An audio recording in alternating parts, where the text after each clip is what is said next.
ಪವಿತ್ರ ಗೌಡ ಈ ಎಲ್ಲಾ ವಿಚಾರಕ್ಕೆ ಸಂಬಂಧಪಟ್ಟ ಹಾಗೆ ಒಂದು ಕೇಂದ್ರ ಬಿಂದು ಅಂತಂದ್ರೆ ಪವಿತ್ರ ಗೌಡಗೆ ಬಂದಂತ ಮೆಸೇಜ್ ವಿಚಾರ.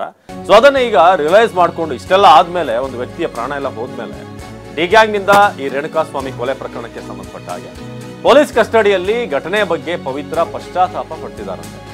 ಅಂದ್ರೆ ಇದು ಇಷ್ಟರ ಮಟ್ಟಿಗೆ ಹೋಗ್ಬಾರ್ದಾಗಿತ್ತು, ರೇಣುಕಾ ಮೆಸೇಜ್ ವಿಚಾರ ದರ್ಶನ್ಗೆ ಗೊತ್ತಾಗಬಾರ್ದಾಗಿತ್ತು, ನಾನೇ ಇದನ್ನ ಸಾಲ್ವ್ ಮಾಡ್ಬೋದಾಗಿತ್ತು, ದರ್ಶನ್ ಕಿವಿಗೆ ಮೆಸೇಜ್ ವಿಚಾರ ಬೀಳ್ಬಾರ್ದಾಗಿತ್ತು ಅಂತ ಈಗ ಪಶ್ಚಾತ್ತಾಪ ಪಡ್ತಿದ್ದಾರೆ ಅಂತ. ನಾನೇ ಕಂಪ್ಲೇಂಟ್ ಕೊಟ್ಟು ಇದನ್ನ ಸರಿ ಮಾಡ್ಕೊಂಡಿದ್ರೆ ಮೇ ಬಿ ಇಷ್ಟು ದೊಡ್ಡ ರಾದ್ದಾಂತ ಆಗ್ತಾ ಇರಲಿಲ್ಲ. ದರ್ಶನ್ಗೆ ವಿಚಾರ ಗೊತ್ತಾಗಿ ಇಷ್ಟೆಲ್ಲ ಅನಾಹುತ ಆಯ್ತು. ಇಲ್ಲ ಅಂದಿದ್ರೆ ನಾವು ಈಗ ಆರಾಮಾಗಿರ್ಬೋದಾಗಿತ್ತು. ಈ ಪೊಲೀಸ್ ಕೇಸ್ ವಿಚಾರಣೆ, ಸ್ಥಳ ಮಹಜರು, ಕೊಲೆ ಹಂತಕ್ಕೆ ಇದು ಬರ್ತಾ ಇರಲಿಲ್ಲ ಅಂತ ಈಗ ಪಶ್ಚಾತ್ತಾಪ ಪಡ್ತಿದ್ದಾರಂತೆ ಪವಿತ್ರ ಗೌಡ.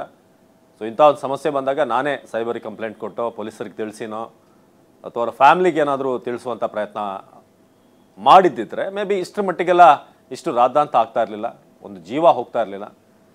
ಸೊ ಅದರಲ್ಲೂ ಭಾಳಷ್ಟು ಮಂದಿ ಇನ್ನೂ ಕೂಡ ಸಪೋರ್ಟ್ ಮಾಡ್ಕೊಂಡು ಮಾತಾಡ್ತಿರುವಂಥವ್ರು ಅವರ ಫ್ಯಾಮಿಲಿಯ ಕತೆ ಒಂದ್ಸಲ ನೋಡಿದ್ರೆ, ರೇಣುಕಾಸ್ವಾಮಿ ಅವರ ಫ್ಯಾಮಿಲಿಯ ಪರಿಸ್ಥಿತಿ ನೋಡಿದ್ರೆ, ವಯಸ್ಸಾದಂಥ ಅಜ್ಜಿ ಇದ್ದಾರೆ ಮನೇಲಿ, ಅವ್ರಿಗೆ ಯಾರು ಹತ್ತಿರ ಬಂದಾಗ ಯಾರು ಅಂತಲೇ ಗೊತ್ತಾಗ್ತಿಲ್ಲ, ಯಾರು ಮಾತನಾಡ್ಸಿದ್ರು ಮೊಮ್ಮಗನೇ ಬಂದು ಮಾತಾಡ್ತಿದ್ದಾನೇನೋ ಅನ್ನೋ ರೀತಿಯ ಮಾತಾಡ್ತಾರೆ ಅವ್ರ ಅಜ್ಜಿ. ಹಾಗೆಯೇ ಒಂದು ಕಡೆ 5 ತಿಂಗಳ ಗರ್ಭಿಣಿ, ಇನ್ನೊಂದು ಕಡೆ ಅವರ ತಂದೆ ಯಾವತ್ತೂ ಕೂಡ ಪೊಲೀಸ್ ಸ್ಟೇಷನ್ ಮೆಟ್ಲು ಹತ್ತದಂಥವ್ರೇ ಅಲ್ಲ.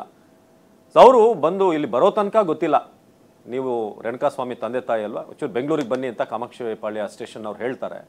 ಸೊ ಅದಾದ್ಮೇಲೆ ಅವ್ರು ಬರೋ ತನಕ ತನ್ನ ಮಗ ಎಲ್ಲೋ ಗಲಾಟೆ ಮಾಡಿರಬೇಕು, ಏನಾದರೂ ಅಂದರಾಗಿರಬೇಕು, ಅದಕ್ಕೆ ಬಂದಿರ್ತಾರೆ. ಆದರೆ ಅಲ್ಲಿ ಶವ ತೋರಿಸಿದಾಗ ವಿಕ್ಟೋರಿಯಾ ಆಸ್ಪತ್ರೆಯಲ್ಲಿ ಇಷ್ಟೆಲ್ಲ ಆಗಿರೋದು ಅವ್ರಿಗೆ ಗೊತ್ತಾಗುತ್ತೆ.